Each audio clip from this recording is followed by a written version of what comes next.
ുന്നത്. ഒന്നാമതായിട്ട് 5 വഖ്ത് നിസ്കാരവും ജമാഅത്തായിട്ട് നിർവഹിക്കാൻ ശ്രമിക്കുക.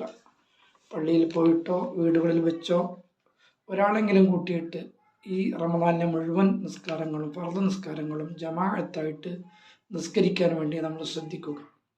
മറ്റൊന്ന് മുഅക്കദായ റവാത്തിബ് സുന്നത്തുകൾ അഥവാ ഫർദ് നിസ്കാരങ്ങൾക്ക് ശേഷവും മുമ്പുമുള്ള സുന്നത്ത് നിസ്കാരങ്ങൾ, അത് മുഅക്കദായത് ടോട്ടൽ 22 റക്അത്തുണ്ട്. അതിൽ 10 റക്അത്ത് നമ്മൾ സ്ഥിരമാക്കാൻ വേണ്ടി ശ്രമിക്കുക.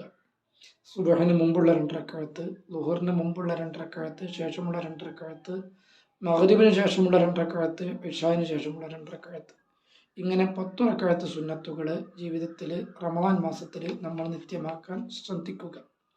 മറ്റൊന്ന്, പരിശുദ്ധ ഖുർആൻ ഇറങ്ങിയ മാസമാണ്, ധാരാളം ഖുർആൻ ഓതേണ്ട മാസമാണ്. ഒരു ഖത്മ് നമ്മൾ നിർബന്ധമായിട്ടും തീർത്തിരിക്കണം. റമദാൻ കഴിയുമ്പോഴേക്ക് ഒരു ദിവസം ഒരു 30-35 മിനിറ്റ് മാറ്റിവെച്ചാൽ നമുക്ക് ഒരു ജുസ് പൂർത്തീകരിക്കാൻ സാധിക്കും. രാവിലെ ഒരു 10 മിനിറ്റ്, ഉച്ചയ്ക്ക് ഒരു 10 മിനിറ്റ്, വൈകിട്ട് ഒരു 10 മിനിറ്റ്, ഇങ്ങനെ തുടങ്ങി അവനവൻ്റെ ജോലിയുടെയും സാഹചര്യങ്ങളുടെയും അവസ്ഥക്കനുസരിച്ച് നിജപ്പെടുത്തി ഒരു ദിവസം ഒരു 30 മിനിറ്റ് നമ്മൾ കണ്ടെത്തുകയാണെങ്കിൽ ഒരു ദിവസം ഒരു ജുസ് പൂർത്തീകരിക്കാൻ സാധിക്കും. അങ്ങനെ പരിശുദ്ധ റമദാൻ കഴിയുമ്പോഴേക്ക് ഒരു ഖത്മെങ്കിലും നമുക്ക് തീർക്കാൻ സാധിക്കും. അള്ളാഹു തൗഫീഖ് നൽകട്ടെ. മറ്റൊന്ന്, നമുക്ക് ചെയ്യാൻ കഴിയുന്ന മറ്റൊരു കാര്യം തഹജ്ജുദ് നിസ്കാരമാണ്. ഇശാ നിസ്കരിച്ചതിന് ശേഷം ഉറങ്ങി എഴുന്നതിന് ശേഷമുള്ള സുന്നത്ത് നിസ്കാരമുള്ള തഹജ്ജുദ്. റമദാനിൽ ഏതായാലും നമ്മൾ അത്താഴത്തിന് വേണ്ടി എണീക്കും. ആ സമയത്ത് വുളു എടുത്ത് സുബ്ഹിന് മുമ്പായിട്ട് 2 റക്അത്ത് തഹജ്ജുദ് നിസ്കരിക്കുക.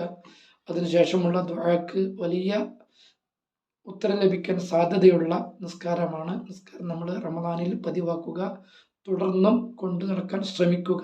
മറ്റൊന്ന് ദുഹാ നിസ്കാരമാണ്. സൂര്യൻ ഉദിച്ച് ഒരു 1/4 മണിക്കൂർ കഴിഞ്ഞതിന് ശേഷം ളുഹറിന് മുമ്പായി നിസ്കരിക്കേണ്ട 2 റക്അത്ത് സുന്നത്താണ് ദുഹാ നിസ്കാരം.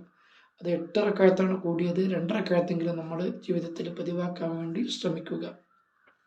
മറ്റൊന്ന്, റമദാനിൽ പ്രത്യേകം സുന്നത്തുള്ള കാര്യമാണ് സ്വതക്ക. ഒരുപാട് സമ്പത്തുള്ളവർ ഒരുപാട് സ്വതക്ക ചെയ്യണം.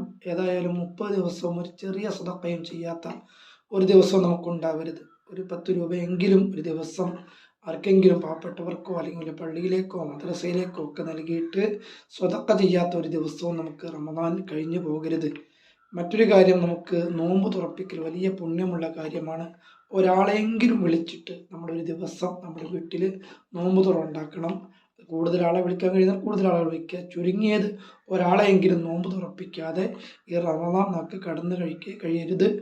മറ്റൊന്ന്, റമദാനിൽ നമ്മൾ ആവർത്തിച്ച്